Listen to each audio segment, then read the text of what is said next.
Assalamualaikum warahmatullahi wabarakatuh. Pemirsa bincang-bincang hangat, bertemu kembali kita di channel YouTube Masjid Al-Hidayah Tanah Merah.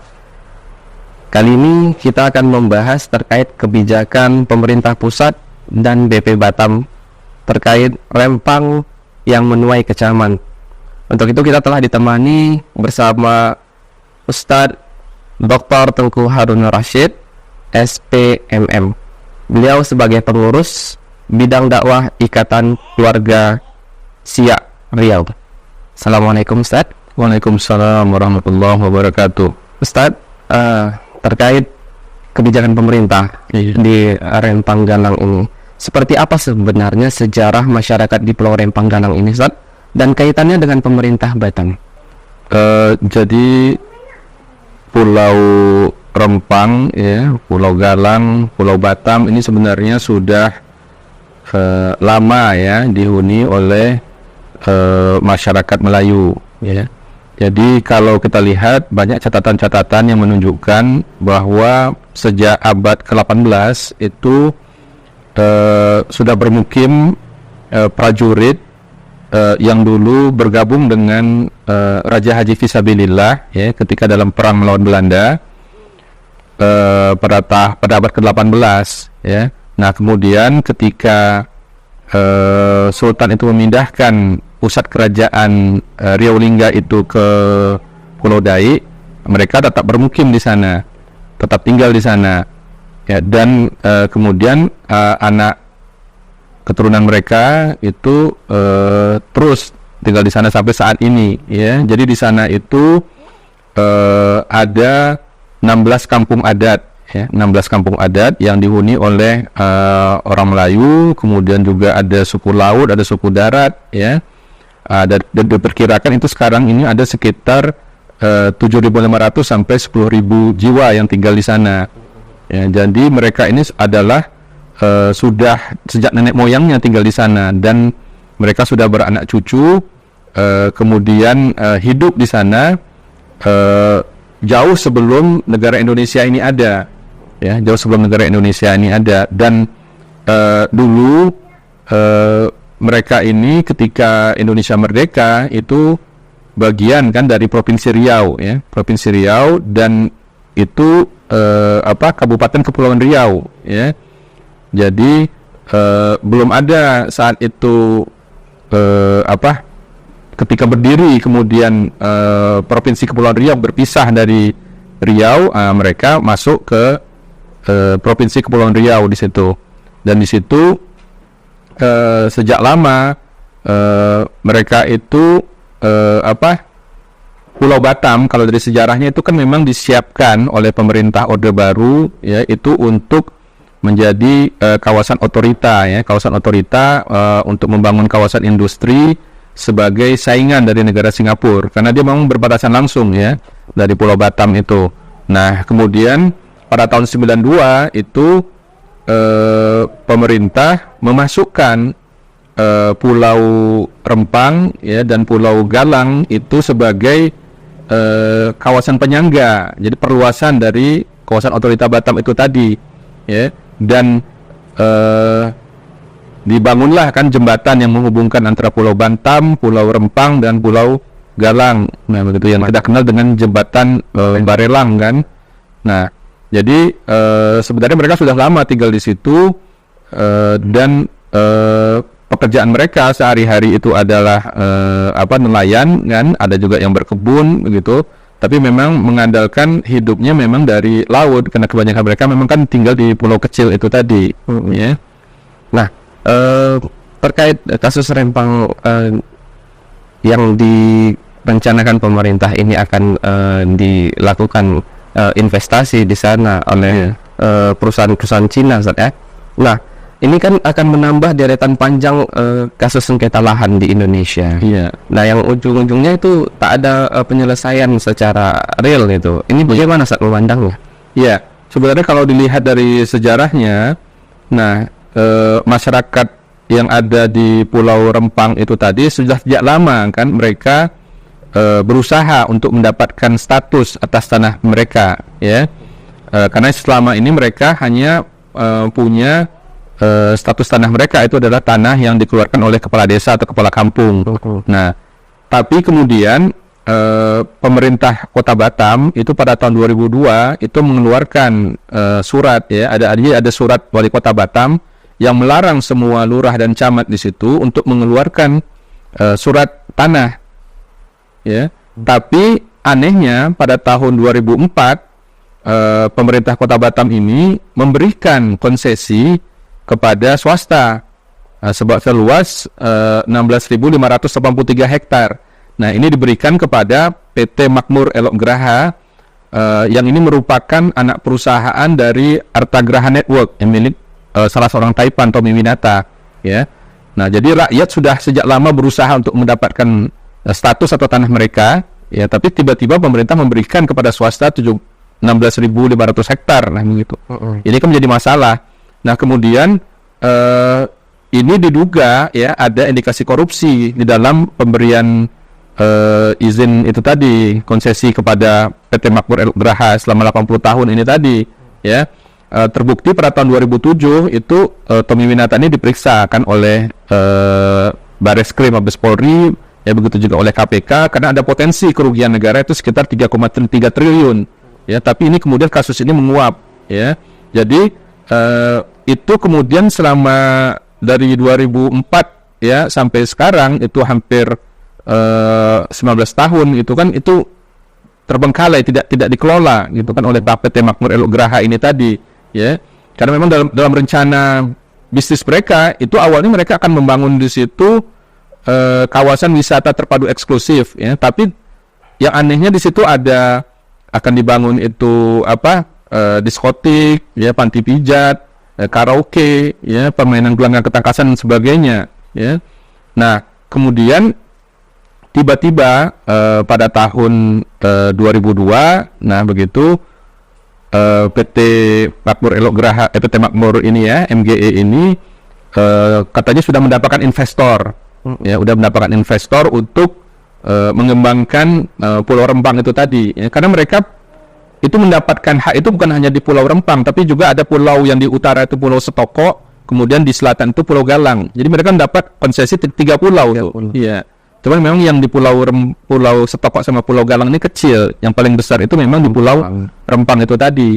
Nah, mereka kemudian menyatakan sudah dapat investor. Lalu kemudian Menteri Perekonomian itu kemudian menyatakan pada tahun 2002 itu kawasan itu Pulau Rempang itu masuk kawasan perdagangan bebas, ya, perluasan dari Kota Batam, ya. Kemudian pada tahun 2003 dikeluarkanlah SK dari Menko Perekonomian yang memasukkan kawasan Rempang ini sebagai proyek strategis nasional, ya, PSN, ya.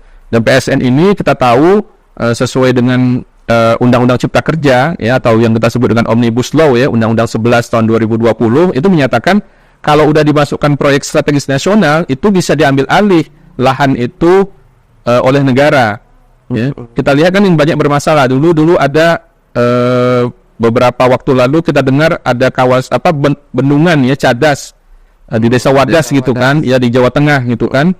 Itu juga kan rakyat menolak, tapi kemudian dikerahkan aparat, ya, begitu. Karena itu masuk PSN, proyek strategis nasional. Nah, Rempang ini juga dimasukkan ke PSN oleh Menko Perekonomian, baru keluar peraturannya itu pada tanggal 28 Agustus 2023, ya.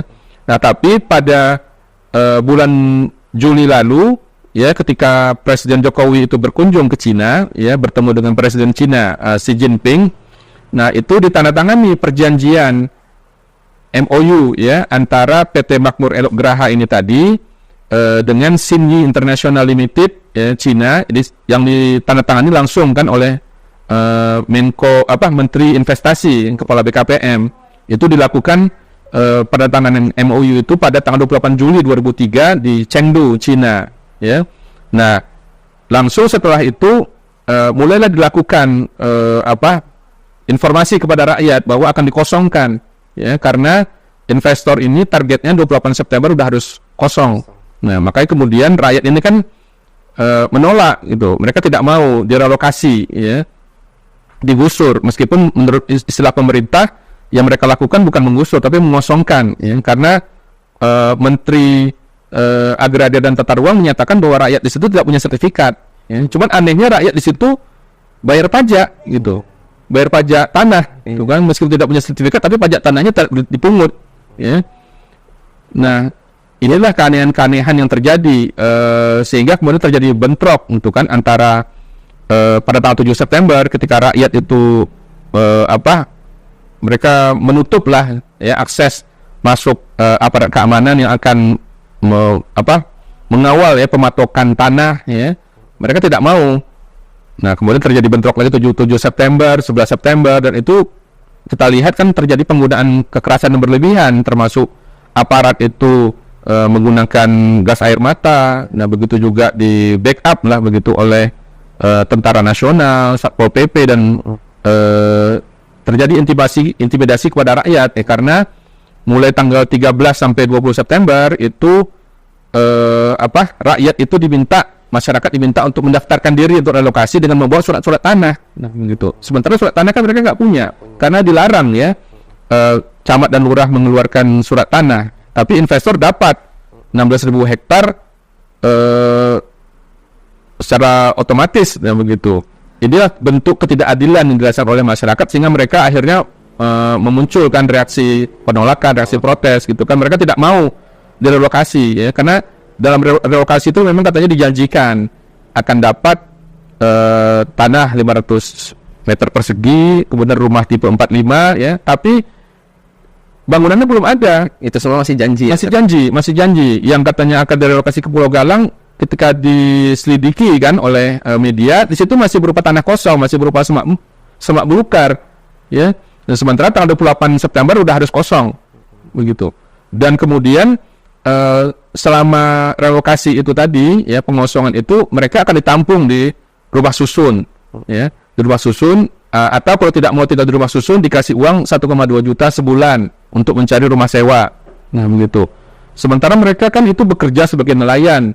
Nah, di rusun-rusun ini di Pulau Batam, ya, yang di situ jauh aksesnya kepada laut, gitu. Jadi ini memang bentuk ketidakadilan yang dirasakan oleh rakyat, karena pemerintah kan lebih berpihak, ya, kepada investor, ya, atas nama investasi, apalagi dimasukkan ke proyek strategis nasional. Ini semua bisa dilakukan, ya, apalagi dengan mengerahkan bantuan aparat keamanan, ya, bagaimana aparat keamanan itu datang door to door ke masyarakat, dipanggil kan masyarakat itu ke kantor kecamatan, kemudian ada satu lagi kantor Koramil, ya. Kantor Koramil ini dulu merupakan rumah sakit khusus infeksi ketika COVID, nah, tapi sekarang beralih menjadi kantor Koramil.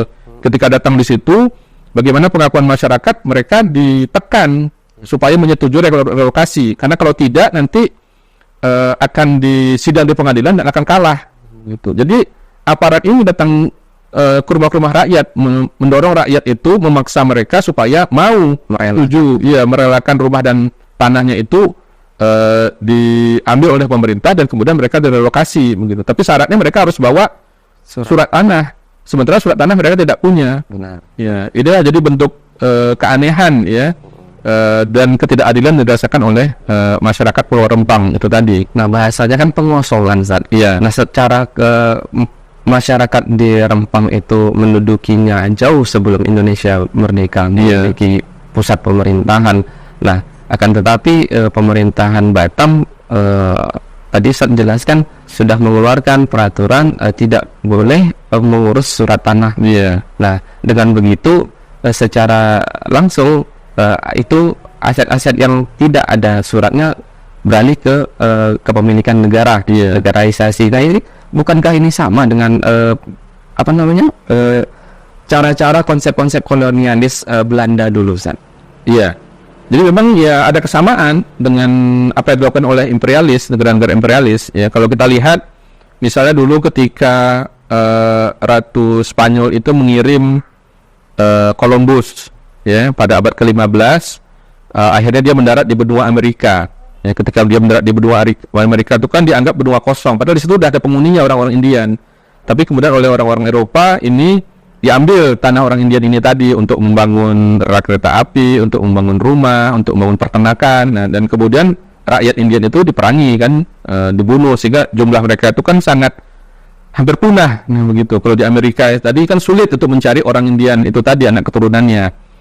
Nah sama juga yang dilakukan oleh Inggris ya, ketika Ratu Inggris mengirim Kapten James Cook itu pada abad ke-18, dia kemudian mendarat di benua Australia ya. Di benua Australia itu udah ada orang-orang aborigin ya, orang-orang aborigin, mereka lah yang pemilik sah dari benua Australia itu tadi. Sementara Inggris ini kan datang hanya sebagai pendatang, orang-orang Inggris, tapi kemudian orang-orang aborigin dibunuh bukan oleh para penjajah ini tadi ya, tanahnya dia rampas ya untuk membangun itu tadi sama rel kereta api, kemudian untuk membangun jalan, membangun peternakan, membangun perumahan dan sebagainya ya, sehingga saat ini orang aborigin itu juga sulit untuk kita cari gitu kan di Australia itu tadi ya. Mereka hanya ada di komunitas-komunitas tertentu ya, karena banyak dulu mereka yang anak-anaknya diculik, dimasukkan ke sekolah-sekolah misionaris. Nah begitu, sehingga ada kayak seperti istilahnya stolen generation ya, generasi yang dicuri, yang hilang. Nah begitu. Nah sama juga yang dilakukan oleh Belanda. Ketika Belanda masuk ke Indonesia, itu Belanda merampas tanah rakyat. Dibangunlah misalnya perkebunan kelapa sawit, perkebunan teh, ya, berbagai macam perkebunan itu kan yang awalnya membangun Belanda, ya. Nah rakyat itu dirampas tanahnya lalu disuruh bekerja di perkebunan itu dengan paksa. Makanya ada kita kenal dalam ketika belajar sejarah itu ada tanam paksa, ya, kultur stelsel. Nah seharusnya ketika kemudian Indonesia udah merdeka, Belanda ini udah angkat kaki, harusnya itu dikembalikan tanah itu kepada rakyat. Ya. Sama juga rakyat di Pulau Rempang itu sudah ratusan tahun tinggal di situ. Ya, ketika berdiri negara Indonesia, seharusnya diakui hak mereka atas tanah itu tadi. Ya, karena mereka jauh berdiri tinggal di situ sebelum negara Indonesia berdiri. Baru setelah negara Indonesia berdiri kan baru kemudian ada sistem lah, ada sertifikat tanah harus ada. Nah begitu kalau untuk mengurus syarat-syarat ya, administrasi.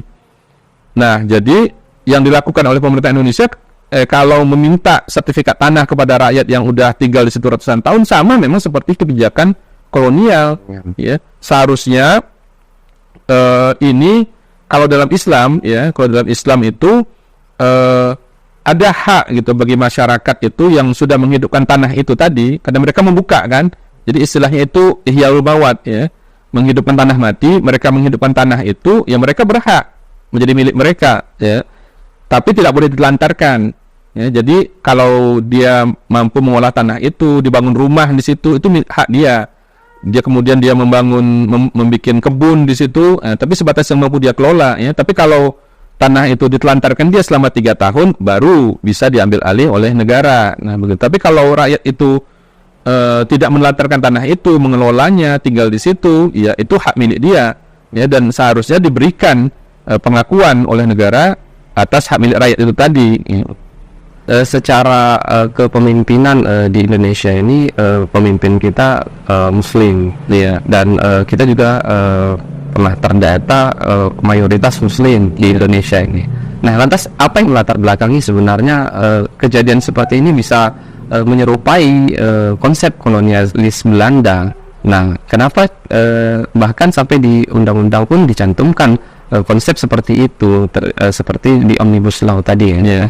Nah ini apa sebenarnya yang melatar belakangi bisa terjadi seperti ini konsep di negeri kita ini? Iya, iya memang harus kita akui, walaupun masyarakat di negeri kita Indonesia ini adalah mayoritas Muslim ya, tetapi sistem yang digunakan ya, nilai-nilai yang digunakan dalam kehidupan bermasyarakat itu bukan berasal dari aturan Islam ya, tapi aturan-aturan yang digunakan itu bukan berasal dari luar Islam. Kalau kita lihat dulu ketika masa Orde Lama itu aturan yang digunakan itu coraknya itu adalah sosialis komunis ya. Kemudian ketika masa Orde Baru, nah itu juga malah bercorak kapitalis yang sekuler, yang memisahkan antara agama dengan kehidupan ya. Karena sejak dari dulu terkait misalnya masalah kebijakan pembangunan ekonomi ini memang sangat tergantung kepada investor ya, karena sejak dulu Undang-Undang nomor 1 tahun 1967 tentang penanaman modal asing itu ketika Orde Baru berkuasa ya, Soeharto berkuasa, itu undang-undang pertama yang digolkan dia, Undang-Undang Nomor 1 tahun 1967 tentang pendanaan modal asing. Dan itu akibatnya kita tahu Freeport emas di Papua itu diberikan kepada Freeport untuk mengelolanya, ya. Nah, dan inilah memang fakta yang ironis ya, padahal kita ini Muslim, tapi aturan yang digunakan itu aturan yang pro ya, kepada sistem kapitalis ya. Kapitalis itu yang pro kepada investor ya.